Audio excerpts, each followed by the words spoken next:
don't even think I've shared this next part with my family yet, but here it goes. Are you ready for some untold stories? We were placed almost a year ago with our first foster placement, a sibling group of 3, right after Christmas. And we currently still have that same sibling group of 3. So the goal of foster care is reunification with bio parents, and we are still praying for that. But no matter what happens, these kids will forever be a part of Peter and my life. They have become part of our family, and I wanted to take this time to share some stories that I haven't really shared before, some that I just wasn't ready really to share at the time. And before we get started, I do want to say that if you have ever considered becoming a foster parent, this year is the year to do it. Take that leap of faith, and I tell you what, your life is gonna change for the better. It won't necessarily be easy. In fact, it'll probably be the hardest thing you've ever done, but it'll be so worth it. Kids need to be kept safe, and if you have the ability to do that, then do it. The kids that we have been placed with have immensely blessed us. People say a lot of the times, oh, you guys are so amazing to take the kids, but honestly, they have been such a blessing to us. First story I wanted to talk about was just how amazing it is, honestly, that Peter and I are in the city that we are in Indiana. If you watched our Finding Home series, you know that we moved from Colorado. We had no idea where in the country we were going to live. And then when we did narrow it down to Indiana, we were looking all around like Indianapolis. And so we, again, didn't know exactly which town we were going to be in. And before we moved to here, we really thought we were going to be in a different area in Indianapolis. So if we were in one of the 2 counties that we were really considering moving to, we would not have been called for this placement of kids. It's just so crazy to think how God honestly orchestrated it all. So we were planning on heading to Minnesota for Christmas to see Peter's family. And we also thought that we might have like kids in tow with us at that point because we thought we would get licensed and called super fast. So we didn't know if we should drive 12 hours all the way up to Minnesota to see them, or if we should stay here and wait for a call, but it was time for us to leave, and we hadn't even heard yet that if we were officially licensed, so we decided to make that trip up to Minnesota. Now I'm gonna go ahead and back up here for a sec. So in between December 9th and that trip to Minnesota, something happened. This next story I don't even think my family knows about, but here goes. And it gives me chills just telling this story, and I just feel like it's a total God thing because, like I said, these kids are forever etched into our hearts, and I feel like God was just really preparing us for these kids. So it was late in the evening.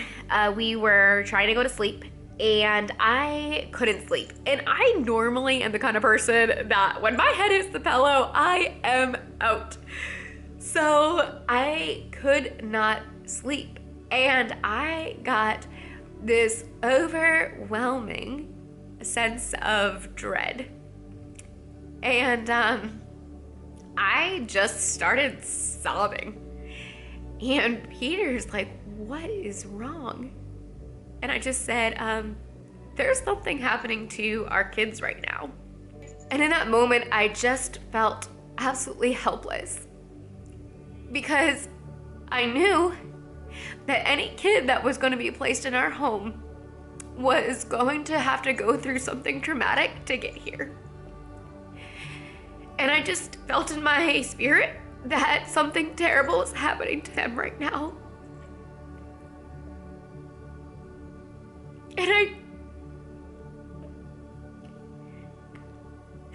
I couldn't do anything about it. And so we cried out to God, and we prayed for the kids that we hadn't even seen their faces yet. The kids that we knew we would accept with open arms whenever they were placed with us. I just feel like God just really softened our hearts that night. Foster care is messy. Kids aren't coming from a great place. I mean, even if it's like a minor case or whatever, there's still trauma. They're still being removed from their parents. I wish I would have written that date down. But I'm pretty sure that that is the day that they were removed from their family.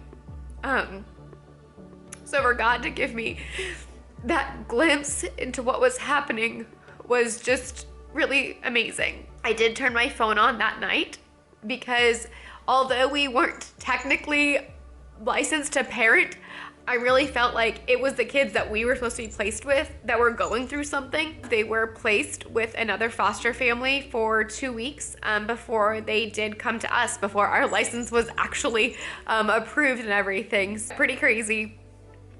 Total God thing. That's really never happened to me before, where I had such a strong emotion in my spirit that something was going on. But I feel like that was truly the Holy Spirit in me, and just crying out to God on behalf of these kids. And so, yeah, that happened. I was waiting for a phone call. It didn't happen. So I thought, well, that was weird. I guess it was nothing. And yeah, come to find out, it was right around the time of removal for the kids, if not that very day. The story to me just really shows that God is in the details. So we were in Minnesota, and December 23rd is when we found out that we were officially licensed to parent. Yeah, we got a license to parent. Isn't that great? We're thinking that we were going to stay in Minnesota for a couple more days, or we had the flexibility to. However, we just really felt that we should get back home because with that official license, we knew that we could get a call anytime. So it was actually on our way home from Minnesota when we got the call for the kids. And then our first 2 weeks of being foster parent was a complete whirlwind. If you want, you can go check out our first 2 days and our first 2 weeks videos. But during that time, we did come down with COVID. And so we had to go to virtual visits. And so that was my first introduction to the parents, was trying to hold the kids up to the camera, make sure that they were paying attention to the camera. The visit supervisor was on the phone call as well, but I was responsible for making sure the kids, kept their focus, which that was stressful in itself. But I did obviously overhear everything they were talking about. And they mentioned in several of those first virtual visits that they were talking with one of their friends and hoping that one of their friends could be like a kinship placement for the kids. So kinship placement doesn't have to be a family member in foster care. It can be someone that the kids have previously had a relationship with, or the parents have had a relationship with, just like a friend to take. So that was said early on, and so that was a lot of uncertainty for us, because when the kids were dropped off, we were told 6 to 12 months was the general idea that they had, how long this case would be. So that is what kind of I had in my mind. And then to hear, oh my goodness, they might be leaving any day if this kinship placement, works out, it would just create a lot of uncertainty for me. And it was hard for especially the oldest, who kind of understood that, to really start bonding to us, because she was like, well, I'm just going to go to my dad's friend's house. And it was hard. Now that didn't work out. As far as I knew, that place already had like several kids, I think like 3 kids already. And so DCS decided that it was best that the kids stay here with us. But in that time, it created a lot of uncertainty. Like the first 2 weeks, and I'm just like trying to wrap my head around what is going on. I barely have time to drink water. It was nuts, right? So there was just uncertainty then, and here we are 12 months later, and there is uncertainty now, and that is just kind of foster care. Like, you think you know what's gonna happen, and then it doesn't go according to plan, and you kind of just have to go with the flow. But I'm a planner, so it makes it difficult, but it is definitely worth it. I know I've mentioned that before, but I do just want to keep throwing that in here. Foster care is worth it. So early on, my mom sent me a calendar, and it's a really nice calendar. where it has a spot for, you know, mom and 4 other people to put like what events you have going on, whether it's a doctor's appointment, a special school event, birthday, whatever. It's just a nice way to keep track of everything. And so growing up, what my mom would do is, you know, she would take that calendar and she would write in my dad, my 3 siblings, and she would write that for the entire year. And then it was done, and month after month you flip it. Well, because of just the uncertainty that is foster care, I don't write the kids' names until we flip that next month. And I'm like, okay, well, it looks like we get to have another month with them. And so then I write their names. And so it's been interesting. It's hard to plan doctor appointments and dentist appointments. And you're like, we'll pencil that in, but they may or may not be in our care still. So again, just the uncertainty of it all. Again, I think the theme of this, that I didn't even realize when I started this video, is that it is worth it. Foster care is worth it. It has been probably the hardest thing we have ever done. Those first couple of months were very hard because of the uncertainty of it all. I mean, if you remember, we had a fact-finding hearing, and so it was like 6 weeks where we didn't even hear what the results of that court was. And so again, we were living in limbo every single day.